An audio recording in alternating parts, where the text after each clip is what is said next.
Morning students, अपन chapter 1 ही continue कर रहे हैं। आई मीन टू से chapter number 4 of your book journal entries. तो आज बेटा जो कॉन्सेप्ट पढ़ने वाले हैं वो है ट्रेड डिस्काउंट और कैश डिस्काउंट से रिलेटेड। तो first let me tell you one thing that what do you mean by the term discount. आपको डिस्काउंट मतलब क्या पता पड़ा है? तो डिस्काउंट मतलब हमको आज तक अगर नॉर्मल कोर्स ऑफ एक्शन में पूछा जाए या नॉर्मली अगर आपने अभी तक सुना है तो आपको ऐसा लगता है कि कोई चीज़ अगर कम रुपए में मिलती है तो उसको डिस्काउंट बोलते हैं। मतलब आप शॉप पे जाते हो, 1,000 रुपये की शर्ट पसंद आती है, शॉपकीपर बोलता है चलो ठीक है भैया आपको 900 रुपये में दे देता हूँ मैं, कोई बात नहीं, है ना। तो आपको ये लगता है कि भैया 100 रुपये का डिस्काउंट मिल गया, येस और नो। आपको अभी तक इतना पता था। अब अपन अकाउंटिंग में डिस्काउंट की क्या वैल्यू होती है या क्या मीनिंग होता है, अपन इससे रिलेटेड कॉन्सेप्ट पढ़ने वाले हैं। बेसिकली आपको जो अभी तक पता है कि किसी भी पर्टिकुलर प्रोडक्ट की प्राइस को अगर रिड्यूस करके सप्लायर अपन को प्रोवाइड कर देता है तो it would be known as your discount. ठीक है। सो अगर डिस्काउंट अपने लिए मिलता है, देखो डिस्काउंट भी दो टाइप के होते हैं। Means discount may be received by you और discount may be given by you. दो कंडीशन होती है, या तो आपको डिस्काउंट मिलता है, अगर डिस्काउंट मिलता है then it will be your source of income. ये आपके लिए क्या बन जाता है? Source of income. But if you give discount to someone that means कि you are going to incurred some type of expenses, या फिर we can say it is a loss for you.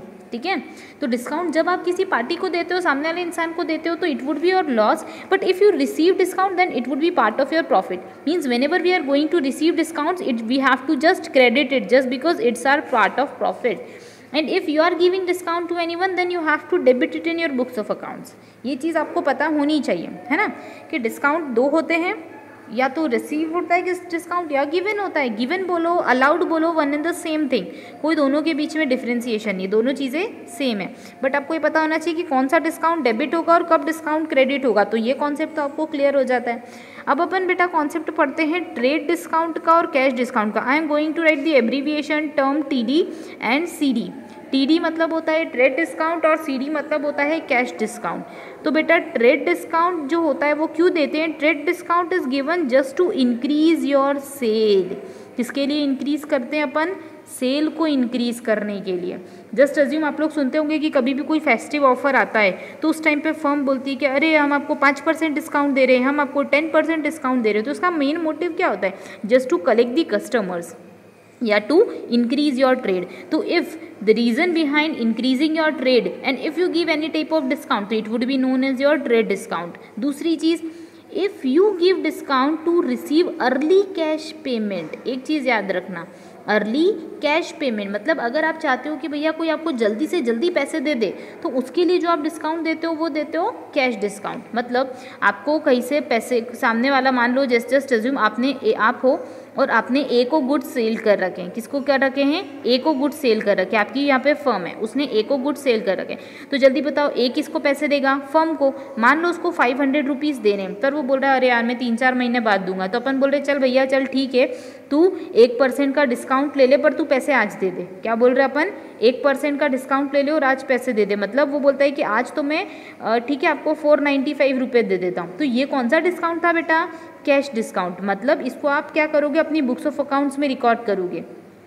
जब आप कैश को early payment के लिए जब अगर आप डिस्काउंट देते हो तो it would be known as your cash discount, और जब आप ट्रेड को इंक्रीज करने के लिए डिस्काउंट देते हो तो उसको बोलते हैं ट्रेड डिस्काउंट। दूसरी चीज़ अकाउंटिंग पॉइंट ऑफ व्यू से जो इंपॉर्टेंट रोल प्ले करता है वो ये कि you need not to write your trade discount in your books of accounts.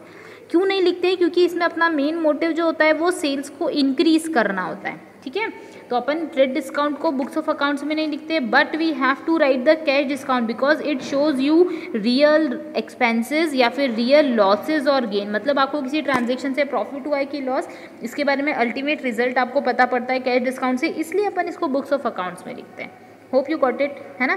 अब अपन क्वेश्चन ट्राई करते हैं बेटा। तो एक चीज़ और ध्यान रखने वाली बात है वो कि जब भी आपके पास कोई गुड्स की मार्केट प्राइस या इनवॉइस प्राइस है, हमेशा ध्यान रखना सीक्वेंस ऐसा होता है कि कोई गुड्स आपने परचेस किया तो उसकी इनवॉइस प्राइस लिखी होती है। मान लो आपने कोई चीज़ 100 रुपये में खरीदी तो उसकी इनवॉइस प्राइस क्या हो गई? 100 रुपीज़। बट मान लो फर्म दे रही है डिस्काउंट, ट्रेड डिस्काउंट दे रही है आपको कितने रुपये का? 10% का। जस्ट अज्यूम ट्रेड डिस्काउंट कितना परसेंट है? 10% है। तो जैसे ही आप वर्ड पढ़ते हो ट्रेड डिस्काउंट आपको समझ के आता है कि आपको उसको बुक्स ऑफ अकाउंट्स में नहीं लिखना है। तो अब 100 का 10% कितना होता है बेटा? 10 रुपीज़। मतलब अल्टीमेटली आपकी परचेस कितने रुपए से हो जाएगी? 90 रुपीज़ से। कितने रुपये से परचेज हो जाएगी? 90 rupees. It would be your amount of purchase और sales, means after deducting trade discount from your invoice price you get the amount of purchase and sales which you have to write in your books of accounts. Hope you get it ना। अब आगे इसके बाद की step होती है कि भैया जैसे ट्रेड डिस्काउंट लिख दो, उसके बाद जो अमाउंट आता है उसके ऊपर आप कैश डिस्काउंट देते हो। जो भी लिखते हो उसके बाद जो आपका कैश डिस्काउंट आता है वो अमाउंट आपको पे करना है अल्टीमेटली, है ना। तो मान लो कि फर्म ने बोला कि चलो ठीक है हम आपको यहाँ पे भी 10% का कैश डिस्काउंट दे देते हैं। वैसे इतना फर्म देती नहीं है पर नॉमिनल एग्जाम्पल है। फर्म ने बोला चलो ठीक है हम आपको 10% का कैश डिस्काउंट देते हैं, तो अपन ने खुश हो गए, वाह चलो 90 पे 10% डिस्काउंट है, मतलब अपन को सामने वाले को देने कितने रुपए कम पड़ेंगे? 9 रुपीज़ कम देने पड़ेंगे, मतलब अल्टीमेटली अपन को कितने रुपए देने पड़ेंगे? 81 रुपीज़। तो ये सीक्वेंस ध्यान रखना। First there would be invoice price, then you have to deduct the trade discount, then whatever would be the amount it would be known as the amount of purchase और sales जो आप अपनी books of accounts में लिखने वाले हो, और फिर उसके बाद आप डिडक्ट करते हो कैश डिस्काउंट। तो अब अपने पास जो वैल्यू आएगी वो क्या आ जाएगी? परचेज सेल्स की। इसमें से अपन क्या रिड्यूस कर सकते हैं? कैश डिस्काउंट रिड्यूस कर सकते हैं, है ना। बस ये सीक्वेंस ध्यान रखनी है बेटा, क्योंकि इसी के ऊपर सब कुछ डिपेंडेंट होता है। अपन ने भी पढ़ लिया कि trade discount books of accounts में नहीं लिखते, बट कैश डिस्काउंट को अपन को बुक्स ऑफ अकाउंट्स में लिखना पड़ता है। अब अपन आगे की बात करते हैं। जस्ट लाइक अपनी बुक के अंदर क्वेश्चन नंबर दे रखा है 10, तो क्वेश्चन नंबर 10 की बात करते हैं। तो क्वेश्चन नंबर 10 ऐसा बोल रहा है, pass the necessary journal entries when you have sold goods of invoice price ₹10,000 to Mahindra. मतलब अपन ने गुड्स किसको दिए बेटा? महिंद्रा को। कितने रुपए के दिए? 10,000। तो इनवॉइस प्राइस के बाद आप क्या लगाओगे? Trade discount at 5% trade discount. जैसे ही हमने ये सुना हमको क्या समझ में आया कि ये 5% की एंट्री अपन अपनी बुक्स ऑफ अकाउंट्स में नहीं करने वाले। Then and receive cheque allowing cash discount of 50 rupees. Very good. अब ये क्वेश्चन स्टार्ट करते हैं। तो आप सेग्रीगेशन कर लीजिए। सबसे पहले आप अपनी बुक्स ऑफ अकाउंट्स में ये ध्यान रखिए बेटा, मैं यहाँ पे आपको सिर्फ जर्नल एंट्री बना रही हूँ, मैं फॉर्मेट नहीं लिख रही हूँ। यहाँ पे मैं जर्नल एंट्री बनाऊंगी और यहाँ पे अपनी वर्किंग चलेगी, ठीक है। तो आपने जो गुड्स परचेज करे उनकी इनवॉइस प्राइस कितनी थी? तो आपने गुड्स परचेज करे 10,000 रुपीज़ के। कितने के? 10,000 के। अब इसके बाद आपने क्या दिया? Trade discount. तो बेटा ट्रेड डिस्काउंट कितने रुपए का दिया आपने? ट्रेड डिस्काउंट आपने दिया 5% का। मतलब 10,000 का 5% क्या होता है? 500 रुपीज़। मतलब अल्टीमेटली जो आपने डिस्काउंट दिया है उसके अंदर आपके पास कितने रुपए आने चाहिए? 9,500 रुपीज़ आने चाहिए। मतलब आपकी सेल्स कितने से हो गई? 9,500। तो अपन एंट्री कर देते हैं। अब उसने क्वेश्चन में बोला है कि आपको कैश भी मिला है। क्या मिला है आपको? कैश डिस्काउंट, कैश भी मिला है, ठीक है। तो अपन जर्नल एंट्री पास कर देते हैं। अगर कैश नहीं होता तो पर्सन का नाम लिखते हैं। जर्नल एंट्री लिखते हैं अपन कैश अकाउंट डेबिट। अब डिस्काउंट अपन ने सामने वाले इंसान को दिया है तो अपने लिए लॉस होगा, सिंपल सी बात है, तो अपन डेबिट करेंगे। Cash account debit discount account debit to sales account. Yes और नो? अपन ने अल्टीमेटली सेल्स कितने की करी? 9,500। तो ये 9,500 से सेल्स क्या हो जाएगा? क्रेडिट, है ना। अब आप बताओ कि इस 9,500 में सामने वाले इंसान को आप क्या दे रहे हो? Cash discount. तो कैश डिस्काउंट माइनस करते हैं। तो कैश डिस्काउंट अपने पास कितने रुपए का है? 50 रुपीज़ का। उसी ने क्वेश्चन में बोल रखा है। तो 50 रुपीज़ का कैश डिस्काउंट माइनस करा तो अल्टीमेटली सामने वाला इंसान अपन को देगा कितने रुपए? 9,450 रुपीज़, ठीक है। ये अपन को कैश में रिसीव हो जाएंगे आफ्टर डिडक्टिंग कैश डिस्काउंट। तो कैश कितना रिसीव हुआ अपन डेबिट कर देते हैं। तो भैया कैश रिसीव हुआ 9,450 तो लिख देते हैं, और डिस्काउंट कितने रुपए का दिया? 50। तो अल्टीमेटली अपनी सेल्स हो गई 9,500 की। Hope you got it. ये चीज़ आपको समझ में आई होगी। ये हमारा था सोल्यूशन नंबर 10। बेटा फॉर्मेट बना के date particular LF debit amount credit amount बना के लिखना, मैंने डायरेक्ट लिखा है। अब अपन आगे एक और क्वेश्चन पढ़ लेते हैं। तो एक और क्वेश्चन अपन को ये बोलता है परचेज गुड्स, मतलब अपन ने गुड्स परचेज करे। तो जल्दी से आप सोचो कि जैसे ही आपने गुड्स परचेज पड़े और आपको डिस्काउंट मिला तो उसको क्या बोलोगे आप? आपके लिए इनकम हो जाएगी, तो उसको आप क्या करने वाले हो? क्रेडिट करने वाले हो। तो वो बोल रहा है purchase goods having invoice value of ₹6,000। तो वापस से निकालो। अब सबसे पहले लिखो IP। हमने कितने रुपए के गुड्स परचेज करे? 6,000 रुपीज़ के, ठीक है। और वो बोल रहा है अभय ब्रदर से परचेज करें। आगे वो बोल रहा है एट 10% ट्रेड डिस्काउंट। हमारा TD कितना है? 10%। तो जल्दी से अपन 6,000 का 10% निकालते तो कितने रुपए आता है अपने पास? 600। ये तो आपको निकालना आता ही होगा। अब अल्टीमेटली अपने पास परचेज कितने रुपए की हो गई बेटा? 5,400। इतने रुपए की अपन ने क्या कर ली? परचेज। मतलब इसकी अपन बुक्स ऑफ अकाउंट्स में क्या करने वाले?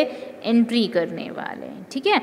अब अपन को क्वेश्चन ये बोल रहा है कि there was a 2% cash discount. अब 2% का कैश डिस्काउंट होता है and half the amount was paid in cash, pass the necessary journal entry.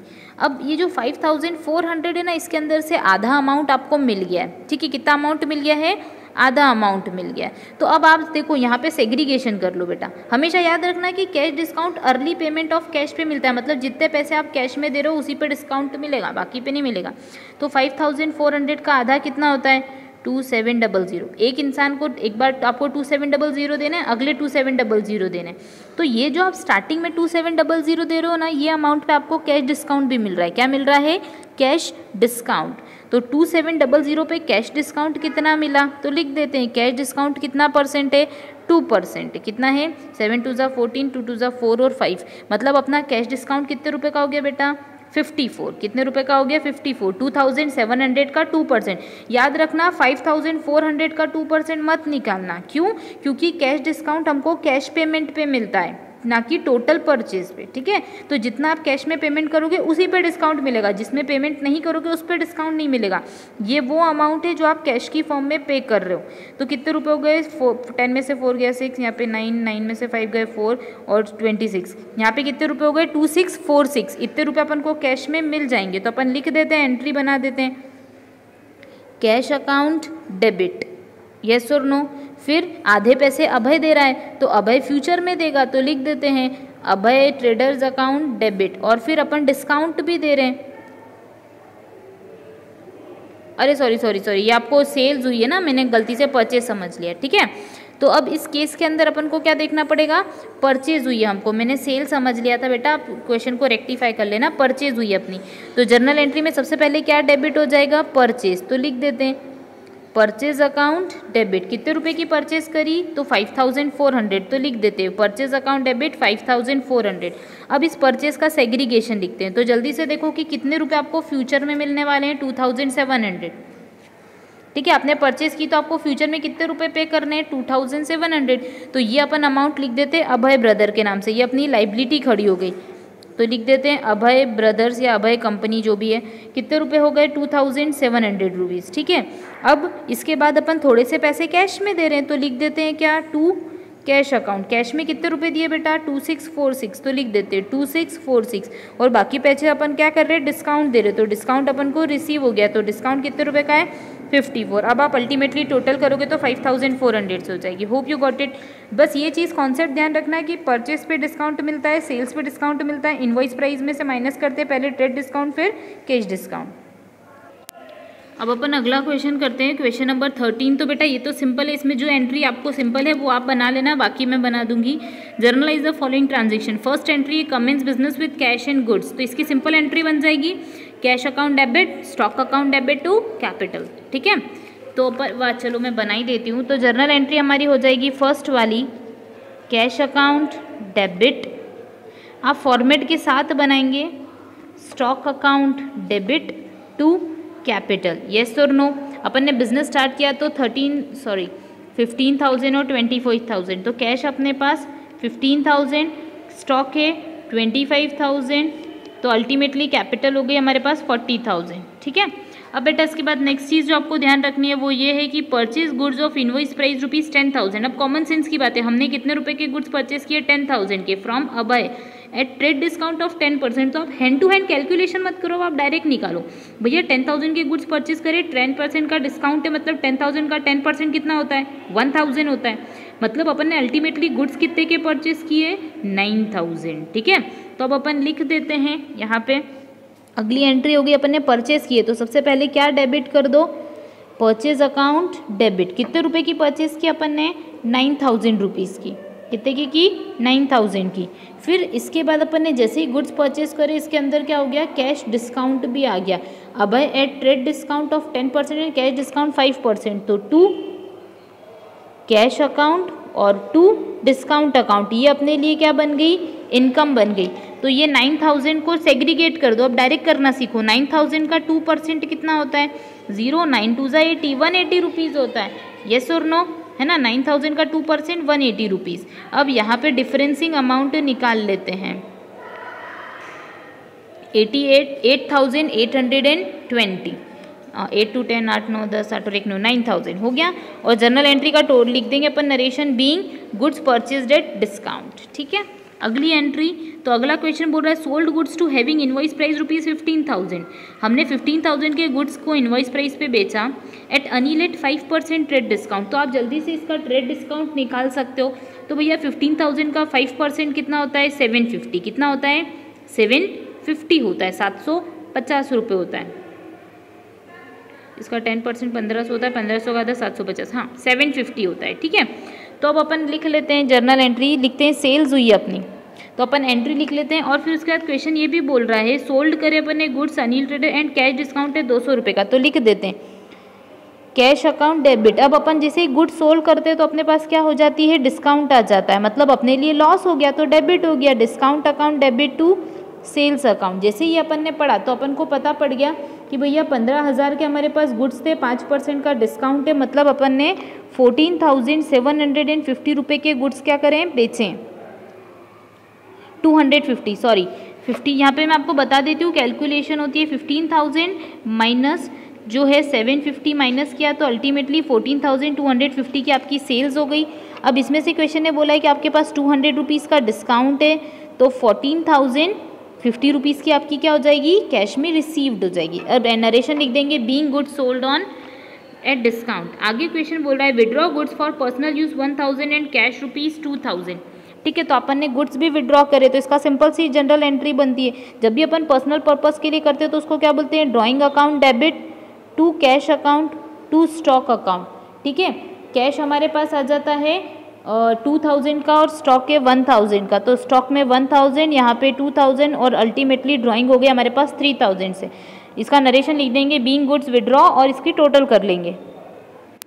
Journal की टोटल आती है